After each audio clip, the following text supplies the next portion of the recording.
Jangan lupa like, komen, dan share YouTube TVRI Bengkulu dan nyalakan loncengnya ya.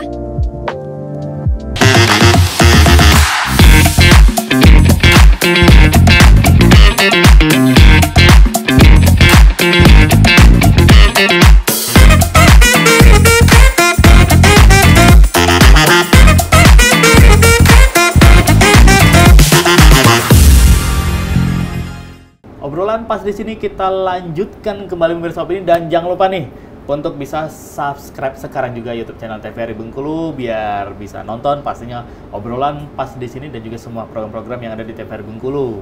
Dan kita lanjutkan ngobrol bersama dengan Dokter Nadia. Nah, untuk Dokter Nadia nih, kira-kira nih apa sih yang Nadia ingin utarakan nih, misalnya seputar harapan mungkin untuk bisa jadi untuk teman-teman yang sekarang akan menjadi seorang dokter ataupun juga yang bercita-cita ingin jadi seorang dokter nih, terutama untuk teman-teman adik-adik nih. Untuk mungkin teman-teman ataupun adik-adik yang sekarang lagi berproses untuk menjadi seorang dokter, memang rasanya berat sekali untuk kuliah di kedokteran itu karena ujiannya yang sangat banyak, hampir setiap bulan, dan puluhan ataupun ratusan ujian yang akan kita hadapi hampir setiap harinya.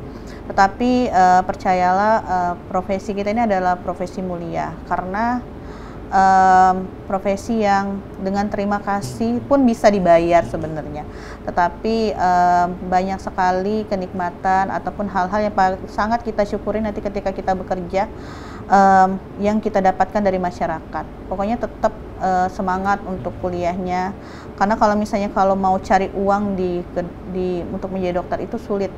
Jadi carilah alternatif lain seperti menjadi dokterpreneur atau usaha gitu dan lain-lain.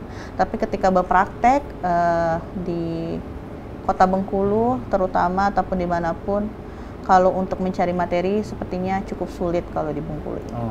Jadi harus semangat untuk mencari tempat lain supaya ilmu kita tetap terpakai, tetapi kita juga bisa berbagi ke orang-orang sekitar. Oke, itu intinya, bukan hanya soal itu tadi ya, bukan hanya soal uang gitu, tapi ada hal lain yang bisa kita lakukan, apalagi jika nanti adik-adik nih yang sekarang cita-cita jadi dokter sudah menjadi seorang dokter, banyak hal lain yang bisa dilakukan, bukan hanya bekerja sebagai dokter yang pada umumnya, tapi seperti yang sudah Nadia lakukan nih.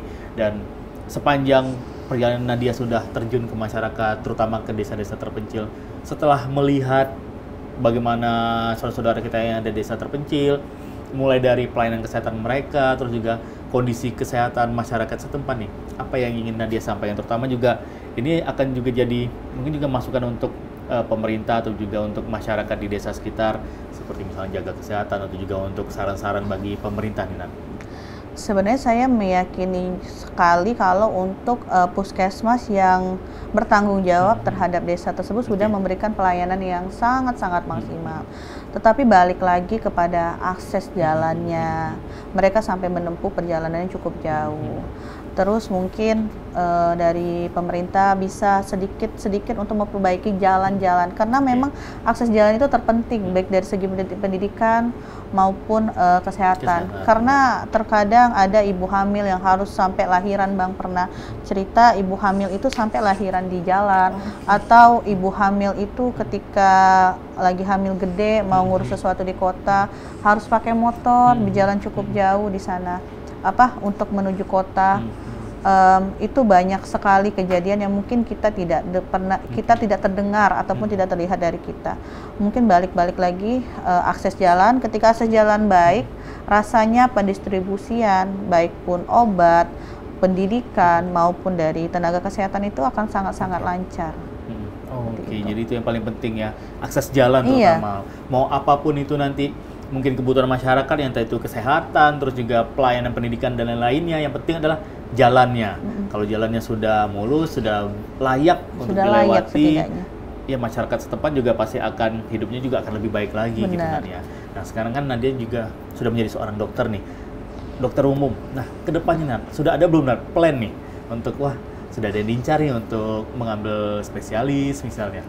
Ada sih pengennya menjadi spesialis, mungkin balik lagi karena sangat mencintai dunia anak-anak, mungkin arahnya ke arah sana. Oke. Tapi mungkin sedang diusahakan karena masih ada beberapa hal atau kegiatan yang harus diselesaikan. Jadi mimpinya direm dulu sebentar.